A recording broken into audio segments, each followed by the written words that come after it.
Plural. Eu sou Amanda Ferreira. E eu sou Simone Galassi. O assunto de hoje é o cinema nacional e de Mato Grosso do Sul. E para falar sobre o tema, está aqui com a gente o professor e crítico de cinema Júlio Bezerra. Júlio é doutor em Comunicação e Cinema pela Universidade Federal Fluminense e atualmente é professor dos cursos de Jornalismo e Audiovisual da UFMS. Olá, Júlio, seja bem-vindo. Olá, obrigado a vocês pelo convite. Seja bem-vindo, Júlio. Júlio, para situar o nosso papo sobre cinema, como você enxerga essa nova geração de produtores audiovisuais brasileiros?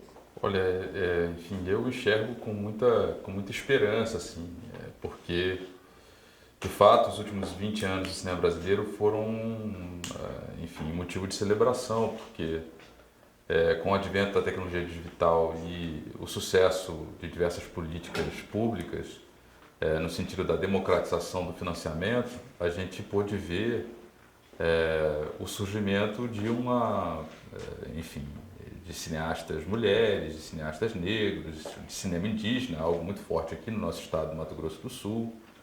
E nesse sentido, esse momento do cinema brasileiro, desses últimos 20 anos, eles são, em diversos sentidos, inéditos, assim, de fato, na nossa história, né? Pessoas que, em geral, ou não participavam desse processo, ou ocupavam cargos, digamos, menos importantes, agora estão, claro, ascendendo a hierarquia. E quando isso acontece, os filmes também acabam mudando, né? Uma coisa é um cineasta branco, enfim, de uma determinada classe social mais abastada, fazer um filme sobre a periferia. Outra coisa completamente diferente é um jovem negro, uma mulher negra dirigir um filme sobre essa mesma realidade que é mais familiar a ela, né? Então, o cinema brasileiro, de fato, mudou muito nesses últimos 20 anos. A qualidade dos filmes também é algo digno de nota. A presença do cinema brasileiro em festivais internacionais, ela também aumentou de maneira exponencial. Então, assim, eu vejo com muita alegria, assim, esses jovens produtores que, inclusive, hoje em dia já não vêm mais única e exclusivamente do Sudeste, né, Rio e São Paulo. Muito pelo contrário, os cineastas mais importantes hoje, eu acho, do cinema brasileiro contemporâneo, eles estão vindo de outros lugares, do Nordeste, de Contagem, né, enfim, uma região ali de Grande BH, né, de Grande Belo Horizonte, cineastas em Brasília, enfim, são lugares que, em geral, enfim, sempre tiveram alguma presença no cinema brasileiro, mas agora com esse protagonismo, né? E você acabou de falar sobre esses produtores independentes que estão enviando seus materiais, que estão participando de grandes eventos, mas muitos desses produtores independentes estão elaborando seus projetos e mandando para meios de streaming, não mais para produtores grandes como Warner Bros. E etc. Como você vê essa compra, essa criação para a visibilidade dessas produções independentes? Enfim, essa questão da distribuição e da exibição sempre foram dois grandes gargalos assim, da história do cinema brasileiro, né? As pessoas, elas costumam produzir, fazer seus filmes, mas eles acabam não sendo vistos, né? O streaming, ele, enfim, é uma realidade agora, uma realidade incontornável, né? A própria pandemia só veio intensificar a presença do streaming na nossa vida e, claro, no cinema audiovisual brasileiro, né? Então, hoje, claro, você sendo um cineasta independente, você precisa levar em conta essa realidade do streaming, que inclusive começa agora, sobretudo a Netflix, né, mas outras plataformas também, a produzir também, a financiar, não somente comprar já pronto, né? Mas financiar a produção de não somente filmes, mas também de séries audiovisuais.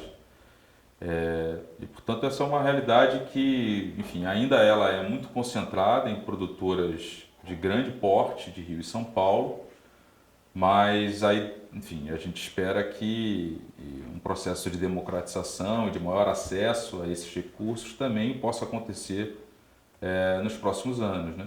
O projeto de extensão Curtas no Almoço é uma iniciativa do curso de Audiovisual da UFMS e tem como objetivo a exibição de curta-metragens nacionais no horário de almoço dos acadêmicos. Veja na reportagem.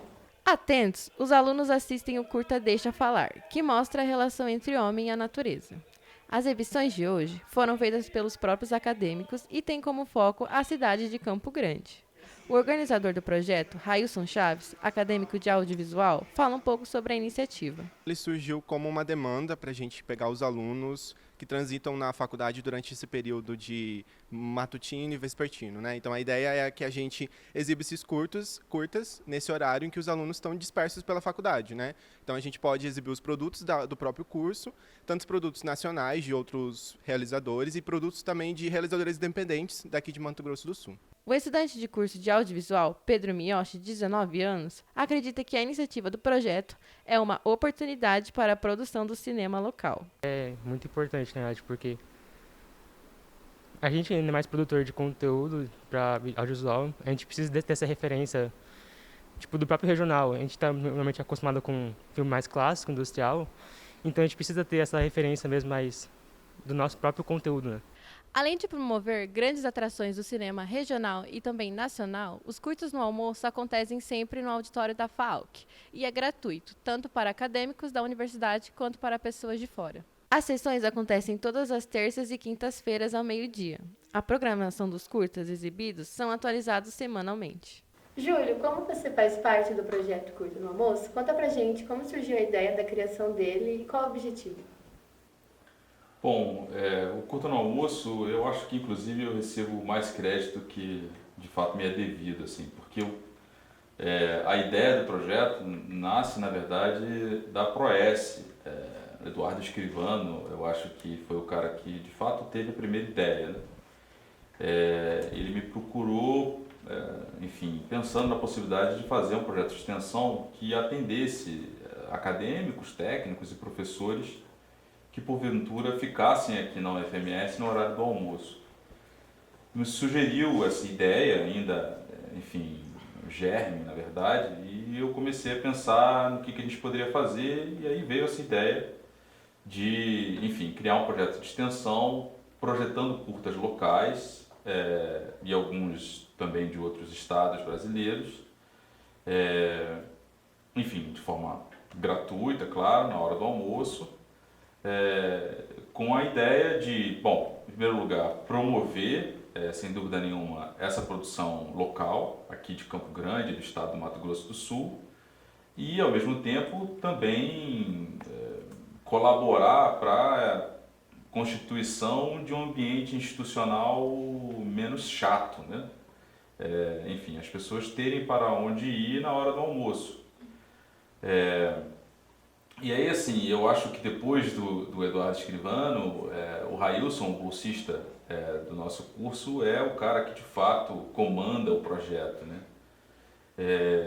O Railson, ele é calouro do curso, ele entrou esse ano, 2022, mas ele já antes de entrar no curso, já é um cara que estava inserido enfim, na produção audiovisual independente aqui da capital. E foi pensando nisso, inclusive, que eu perguntei se ele topava participar do projeto. Então, é ele quem, de fato, faz a curadoria das exibições, ele que escolhe os curtas que vão ser projetados. De vez em quando a gente conversa para eu, enfim, aprovar ou não aprovar, eu posso dar também sugestões. A gente, depois de um certo tempo, também criou uma página no Instagram onde as pessoas também podem sugerir, né, curtas a serem exibidos. Se você tem um curta seu e quiser exibir no Curta no Almoço, é possível, é só entrar lá no nosso Instagram e escrever que o Railson ou eu vamos responder. As sessões, elas enfim, no início foi um pouco difícil, né? Havia pouco público, depois o público acho que foi também crescendo. Inicialmente a nossa ideia era de que as exibições elas fossem em lugares diferentes a cada mês, não ser sempre no anfiteatro da FAUC, onde elas estão acontecendo. Mas eu acho que a gente vai deixar essa experiência da itinerância para o ano que vem, para 2023, né? Vamos ver agora no final do ano, fazer uma espécie de balanço do projeto, ver o que funcionou, o que não funcionou e como é que a gente pode melhorar para o ano que vem. Mas me parece que é um projeto que deu certo, assim. As pessoas, muita gente ainda não sabe muito bem, não conhece muito ele, mas os que conhecem e vêm participando têm elogiado bastante, né? A curadoria do Railson e a própria ideia do projeto como um todo.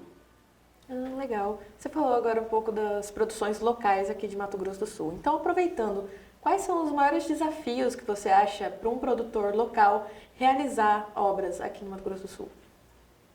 Olha, os desafios são gigantescos, enormes, né? Enfim, ao mesmo tempo como esse processo de democratização que atravessou o cinema brasileiro nos últimos 20 anos, demorou um pouco mais para chegar aqui no Mato Grosso do Sul, mas também chegou.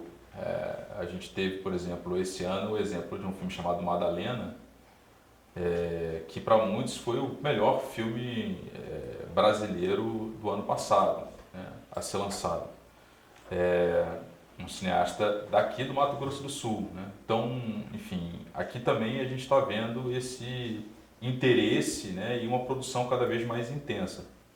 Aqui também há esse dado, eu acho sempre importante de sublinhá-lo, que é a questão da produção indígena, que é muito forte aqui no Mato Grosso do Sul. E uma das grandes novidades do cinema brasileiro desses últimos 20 anos são esses filmes feitos pelos índios, né? Sobre os índios e, primeiramente, para os índios, né? São obras assim meio alienígenas para nós aqui, né? Muito diferentes e muito importantes no sentido de, enfim, expandir um pouco o vernáculo do cinema brasileiro. Então, eu acho que aqui no Mato Grosso do Sul também, os desafios eles são gigantescos, alguns deles se assemelham com os problemas dos outros estados também, sobretudo no que diz respeito à questão do financiamento, né? Dinheiro é sempre um problema, fazer filmes, enfim, você precisa de dinheiro para fazer filme, não tem muito jeito. Aqui há menos dinheiro do que em outros centros, né?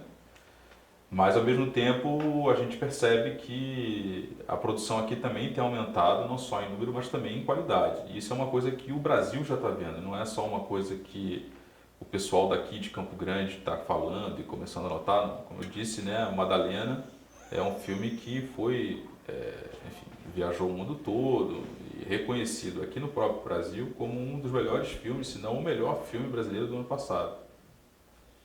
Retomando o que você disse agora mesmo, e até no começo da entrevista, sobre a questão do cinema voltado para esse pessoal indígena, esse grupo social. Como você acredita que o cinema pode dar voz a esse grupo e como o cinema faz isso? Por que no estado está tendo uma onda tão forte de voltados para os olhos desse grupo?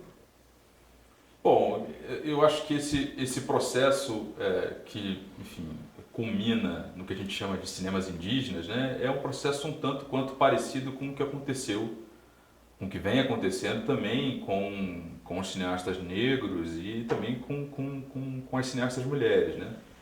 Porque é isso que a gente tem tradicionalmente, não só no cinema brasileiro, mas no cinema de uma maneira geral, são homens brancos, em geral heterossexuais, que vão lá e escrevem e depois dirigem, produzem e lançam filmes sobre mulheres, filmes sobre indígenas, filmes sobre a experiência de ser negro no Brasil.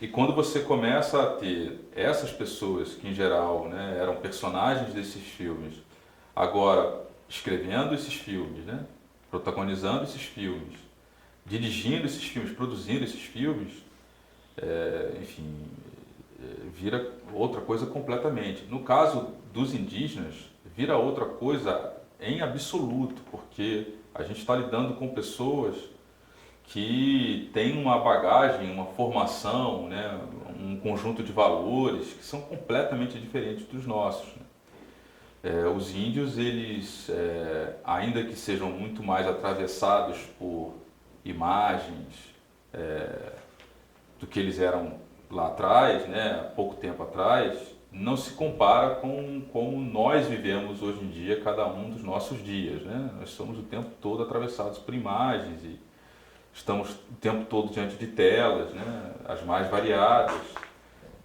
A gente já meio que nasce, né? Tenho filhos novos e meus filhos já vêm no YouTube e tal, né? Então eles já são meio que formados audiovisualmente. Os indígenas não são, ou pelo menos são de maneira bem diferente da gente. Então quando eles começam a fazer filmes, eles fazem diferente da gente. Enfim, e isso traz um frescor para os filmes deles que é diferente, assim. Então, você pega uma cena que, em geral, um aluno aqui do nosso curso ou de qualquer outro curso de cinema do mundo, ele ia filmar, sei lá, começando com um plano aberto e depois vai fechando até chegar no close.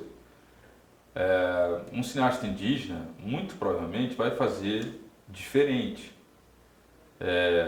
Enfim, porque primeiro ele não veio para a Universidade de Audiovisual, né? Ele não viu tanto filme quanto esse rapaz suposto aqui, aluno do audiovisual, viu. Enfim, ele tem uma formação completamente diferente. Essas diferenças, elas fazem com que esses filmes sejam, enfim, igualmente muito diferentes, né? Tem uma cara completamente diversa daquela que, em geral, a gente entende para o cinema brasileiro. Esse frescor e essa novidade contribuem imensamente para o nosso cinema. Agora, a questão do alcance dessas obras, de como levar até o público, por exemplo, daqui do Mato Grosso do Sul. O Curtas no Almoço é uma iniciativa muito interessante que leva até os acadêmicos.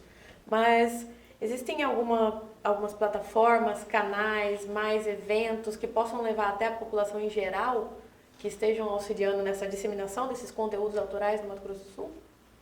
Então esse é o grande gargalo, esse é o grande problema, né? Enfim, na história do cinema brasileiro a gente sempre vê essa ênfase na questão da produção.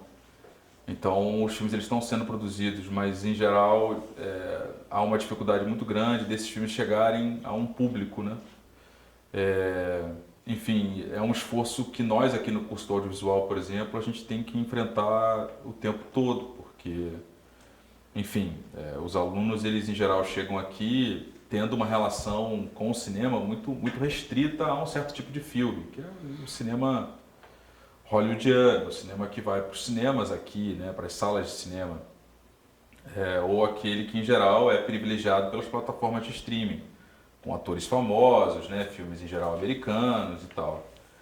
E, enfim, a gente aqui está sempre tentando, por meio de, por exemplo, projetos de extensão, como o Curta no Almoço, os diversos cineclubes que a gente mantém também, de, enfim, fazer com que os alunos, mas também os técnicos e professores e os projetos de extensão, eles são abertos ao grande público, né? Então, ou seja, o grande público aqui da capital de Campo Grande tem acesso àquilo que de melhor o nosso cinema brasileiro contemporâneo vem fazendo, ou o cinema asiático, dependendo do cineclube, né, determinadas produções ou gêneros podem ser privilegiadas, mas esse de fato é o grande gargalo, né? Algumas produtoras começam, por exemplo, a subir seus filmes em plataformas alternativas ou no próprio YouTube, onde você pode alugar, mas de fato, enfim, esse é um problema cujas respostas eu ainda não tenho, não só eu não tenho, como a gente ainda está tentando entender o que fazer, né? Há uma luta muito grande para se tentar veicular essas produções na TV aberta. Essa é uma luta de décadas já e que, enfim, até agora a gente não teve muito sucesso. E me parece que agora a luta não é nem mais pela TV aberta, né? Ou pelo menos não deveria ser mais, mas sim pensando agora nessas plataformas digitais, né? Enfim, mas esse é o grande X hoje em dia, é a questão da distribuição e da exibição, né? E como nós, como público, podemos apoiar esses produtores que estão produzindo e começando aqui no estado? Bom, eu acho que para o cinéfilo e para aqueles interessados, né, hoje em dia, talvez mais do que antigamente, é preciso um certo jogo de cintura, é preciso de fato correr atrás dessas produções, né? É preciso acompanhar, por exemplo, o que os principais festivais no Brasil, por exemplo, estão exibindo. Festival, enfim, do Rio de Janeiro, a Mostra de São Paulo, Festival de Brasília, o de Recife, Gramado, né, Tiradentes, né, são alguns dos festivais mais importantes do Brasil. É importante se manter antenado com aquilo que eles estão selecionando e projetando, depois correr atrás desses filmes, ficar atento também aos projetos aqui do nosso curso de audiovisual. Eu acho que é uma dica importante, porque, enfim, a gente também está sempre tentando tornar essas obras acessíveis ao público aqui de Campo Grande, né? Muitas vezes com debates e convidados especiais. Então, mas é isso, quer dizer, os cinéfilos ou interessados hoje, eles precisam ter um certo jogo de cintura mesmo. Obrigada, professor, pela sua entrevista e por ter concedido o seu tempo para nós. Obrigada, Júlio, principalmente por auxiliar o audiovisual local a se desenvolver. Que isso, obrigado a vocês. Foi uma alegria poder falar sobre o cinema local aqui. E nós ficamos por aqui. Até a próxima. Até o próximo programa Plural.